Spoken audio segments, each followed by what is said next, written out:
এই নেতৃত্বের যে হাল আমরা ধরেছিলাম পরবর্তী বাংলাদেশ পুনর্গঠনে, আমাদের এই নেতৃত্বের হাল আমাদের শক্তভাবে আমাদেরকে ধরতে হবে।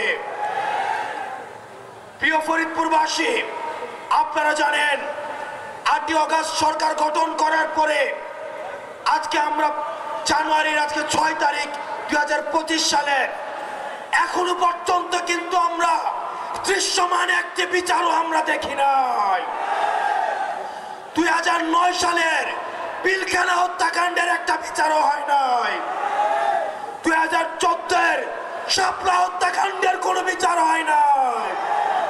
আপনারা জানেন 2014, 18 এবং 24-এর যেভাবে নির্বাচনে কারচুপি করা হয়েছে সেগুলোর এখনো পর্যন্ত বিচার করা হয় নাই।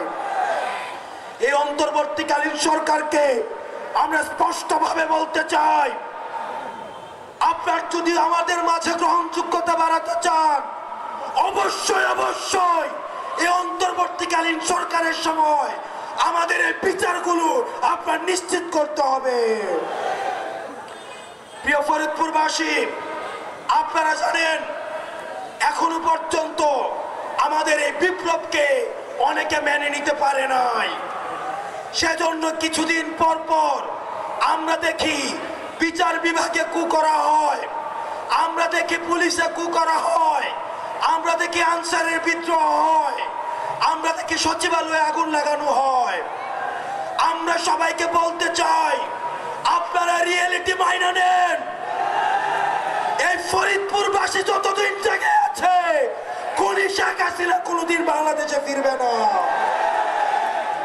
প্রিয় দেশবাসী, আপনারা জানেন আমরা একটা দীর্ঘ সময় ধরে বিভাজনের রাজনীতির মধ্যে আমরা বেড়ে উঠেছি।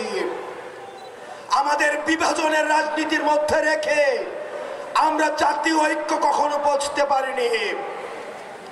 আমাদের পূর্বের যারা রাজনীতিবিদ রয়েছেন, আমরা আপনাদেরকে আহ্বান জানাবো, আপনাদের রাজনৈতিক প্রজ্ঞা, আপনাদের রাজনৈতিক অভিজ্ঞতা, সেগুলোকে আমরা তরুণ প্রজন্ম আমরা আপনাদেরকে সম্মান জানাই।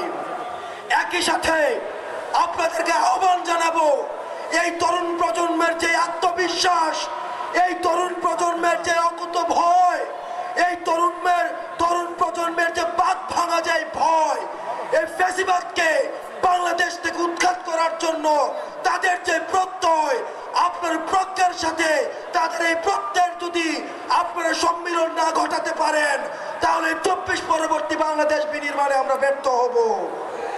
সুতরাং এই বিভাজনের রাজনীতি বাদ দিয়ে আমরা আমাদের অভিজ্ঞ যে রাজনীতিবিদ রয়েছে, আমাদের পূর্বসূরি যারা রয়েছে, আপনাদের লড়াই এবং সংগ্রাম, এই লড়াই এবং সংগ্রামকে আমরা স্বাগত জানাই।